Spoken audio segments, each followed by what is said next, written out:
Tentu saja, Mandala selalu memenuhi ekspektasi. Karena keesokan paginya, mereka merilis pernyataan bahwa Alexa telah membayar biaya rumah sakit para penggemarnya yang terluka, sehingga kebenaran akhirnya terungkap. Alexa sangat peduli pada penggemarnya, namun mereka menikamnya dari belakang. Banyak orang terkejut dan merasa kasihan padanya. Setelah itu, Mandala mengeluarkan pernyataan kedua. Namun, hal yang lebih mengejutkan adalah pernyataan itu dikeluarkan oleh Kenzi secara pribadi. Poin utama dari pernyataannya adalah, setiap kali seseorang dari Mandala diintimidasi, Mandala akan melakukan semua yang mereka bisa untuk membalaskan dendam mereka. Jadi bagaimana jika mereka memiliki 30 selebriti? Bahkan jika jumlahnya 300, Mandala masih akan menemukan kebenaran dan membuat semua orang yang terlibat membayar atas apa yang telah mereka lakukan. Ketika pernyataan yang dikeluarkan oleh Kenzi, hal itu menimbulkan keributan. Pernyataan itu seperti representasi langsung dari besarnya kekhawatiran Mandala terhadap insiden tersebut. Menyaksikannya juga memuaskan karena semua orang tahu bahwa Kenzi pasti akan membuat semua yang terlibat membayar. Tentu saja, meskipun pengumuman Alexa cukup mengejutkan, kakek Arifin tetap tenang. Dia sangat menyadari alasan sebenarnya di balik keputusan Alexa. Mundur adalah ide yang bagus. Itu yang menurutnya harus dia lakukan. Kakek, bukankah menurutmu keputusan kakak Alexa sangat disayangkan? Andre bertanya sambil melihat berita hiburan. Kakak Alexa tidak pernah serapuh ini. Kenapa dia tiba-tiba mengambil keputusan ini? Kakak iparmu akan melindungi kakak Alexa. Kamu sebaiknya fokus pada dirimu sendiri. Apakah kamu sudah menemukan pacar akhir-akhir ini? Kakek Arifin bertanya. Andre tersenyum, diam-diam mengakui. Kapan kamu akan membawanya pulang untuk menemuiku? Kakek Arifin terus bertanya. Hei, kakek, sekarang kakak Alexa bukan seorang selebriti. Apakah itu berarti dia bisa datang ke perusahaan Geraldine dan mengambil peran sebagai CEO? Bagaimana menurutmu? Andre sengaja mengubah topik pembicaraan. Kakek Arifin mengetahui niatnya dan terkekeh. Karena kamu sekarang berada di industri hiburan, kamu tidak perlu khawatir tentang bisnis keluarga. Saya punya rencana sendiri. Kedua pria itu duduk di ruang tamu sambil mengobrol dan menonton televisi. Namun, mereka tidak menyadari bahwa tidak terlalu jauh Arsy memperhatikan mereka dari balik kolom dengan ekspresi gelap. Dia ingin menghancurkan Alexa, tapi dia tidak pernah menyangka bahwa Alexa lebih memilih mundur dari industri hiburan daripada difitnah oleh orang lain. Apakah Arsy baru saja menembak kakinya sendiri? Dia awalnya berpikir jika dia merusak reputasi dan karir Alexa, Alexa akan mengalami kemunduran. Sebaliknya, dia menciptakan risiko Alexa kembali ke keluarga Geraldine. Jika Alexa benar-benar mengambil peran sebagai CEO, maka semua ketahanan yang ia lakukan sejauh ini akan sia-sia. Dia tidak bisa membiarkan ini terjadi. Jadi, Arsy kembali ke kamarnya dan membuat panggilan telepon setelah mengunci pintunya. Kirimkan jadwal Amanda kepadaku. Jika kita tidak segera mengambil tindakan, Alexa akan kembali. Aku harus mengambil waktu yang tepat untuk mengambil alih kendali perusahaan. Orang di seberang sana setuju dengan hormat sebelum menutup telepon. Tentu saja, satu-satunya alasan mengapa Arsy bersedia bertahan menjadi anggota staf yang tidak penting adalah karena dia punya rencana yang sedang dibuat. Pertama, dia menyalahkan sekretaris Amanda karena hampir menyebabkan dia mengalami keguguran, dan menggunakannya sebagai alasan untuk menyingkirkannya dari pihak Amanda. Setelah itu, dia memaksa sekretaris baru untuk memihaknya. Sementara itu, Amanda tampak tidak menyadari rencananya. Kali ini, Arsy sangat putus asa. Dia terlalu membenci Alexa. 10 menit kemudian, Arsy menerima email. Email tersebut menunjukkan bahwa Amanda akan pergi ke Swiss dalam beberapa hari. Karena dia akan pergi, maka dia tidak boleh kembali, pikir Arsi. Amanda memang sedang menuju ke Swiss, tetapi itu tidak berarti bahwa dia dan kakek Arifin tidak menyadari setiap gerakan Arsi.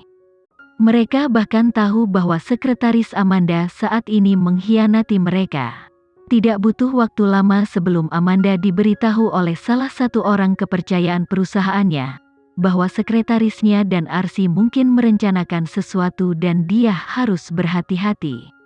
Amanda langsung memikirkan perjalanannya ke Swiss. Meskipun dia tidak 100% yakin akan terjadi sesuatu yang tidak beres, dia tetap memutuskan untuk berhati-hati. Awalnya, dia seharusnya bepergian sendiri. Tapi, karena sekretarisnya senang menceritakan setiap gerak-geriknya, dia memutuskan untuk mengajaknya. Setelah Amanda menetapkan rencananya, dia menelepon Alexa. Arsi tampaknya mulai bergerak. Baginya untuk bergerak setelah bertahan begitu lama, itu pasti karena kamu mengumumkan mundur dari syuting. Dia adalah khawatir posisinya dalam bahaya. Kurasa dia benar, Alexa menyeringai. Bu, manfaatkan kesempatan ini untuk menghancurkannya selamanya. Kalau begitu, kita perlu menampilkan pertunjukan yang mempesona, jawab Amanda setelah berpikir matang. Aku akan kembali ke perusahaan Geraldine, Alexa menyarankan dengan lugas. Karena dia terus menantikannya, jangan mengecewakannya. Bagaimana dengan anakmu? Jangan khawatir, aku punya caraku sendiri, Alexa meyakinkan. Kakeknya sudah menyerah untuk memaksanya mengambil alih bisnis keluarga. Namun, jika dia membiarkan Arsi terus menimbulkan masalah dan ibunya tidak bisa berbuat apa-apa, maka dia tidak punya pilihan selain menanganinya sendiri. Kenzie memperhatikan saat Alexa selesai berbicara di telepon dan meletakkan selimut di tubuhnya. Dia kemudian memeluknya dengan hangat, cuacanya semakin dingin. Lebih baik kamu tetap di tempat tidur setiap saat dan istirahat. Tapi, kamu mendengar apa yang baru saja aku katakan. Bukankah kamu bilang kamu akan merawat anak kita dengan baik? Saya tidak akan bekerja penuh waktu, hanya ada beberapa kesempatan di mana kehadiran saya diperlukan. Itu tidak akan terlalu berpengaruh pada saya. Saya hanya takut jika Arsi terus bertindak sembarangan, ibu dan kakek mungkin terluka.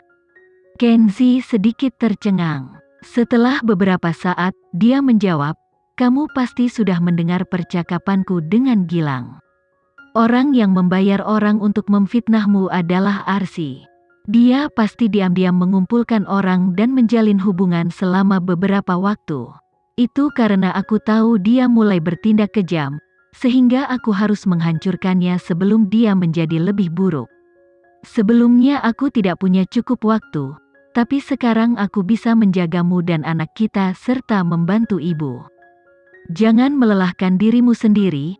Kenzie mempunyai satu permintaan sederhana, karena dia sadar betul bahwa keputusan Alexa benar. Meskipun Amanda bisa menekan Arsi, dia tidak bisa menghentikan pikirannya untuk terus merencanakan sesuatu. Jangan khawatir. Kapan aku pernah mengecewakanmu? Alexa melingkarkan lengannya di leher Kenzie dan menciumnya. Sementara itu, setelah kembali ke Mandala, Andre awalnya ingin memberitahu Ninda bahwa kakeknya ingin bertemu dengannya, tapi saat dia membuka pintu, dia mendengar Ninda berbicara dengan seorang pria. Mengapa kamu di sini? Apakah kamu takut kekasih kecilmu akan mendengarkan kami? Pria itu secara alami menunjukkan senyuman licik. Apakah kamu benar-benar berpikir kamu bisa menikah dengan keluarga kaya? Jangan lupa kamu masih wanitaku. Kamu pernah menggunakan segala cara untuk mengejarku. Sekarang kamu ingin menyerah pada cinta kita selama bertahun-tahun karena kekasihmu yang kaya? Jangan mengada-ada, Ninda segera menjawab. Baik, aku akan serius. Aku tidak sabar melihat ekspresi wajah kekasih kecilmu, setelah dia melihat dirimu yang sebenarnya. Setelah berbicara, Pria itu berbalik untuk pergi. Andre dengan cepat mundur beberapa langkah dan berpura-pura tidak mendengar apapun dan baru saja tiba. Setelah mengucapkan selamat tinggal pada pria itu, Ninda memandang Andre dengan canggung dan menjelaskan, "Itu adalah teman sekelasku." Andre mengangguk dan menyaksikan pria itu menghilang di kejauhan. Pria berpenampilan berbahaya itu juga memiliki wajah yang menarik. Bagaimana mungkin dia hanya teman sekelas? Andre tidak mempercayainya, tapi dia tidak punya bukti, jadi dia tidak punya pilihan selain bertahan untuk saat ini. Tentu saja, kabar baik yang awalnya ingin dia bagikan, kini hanya sia-sia.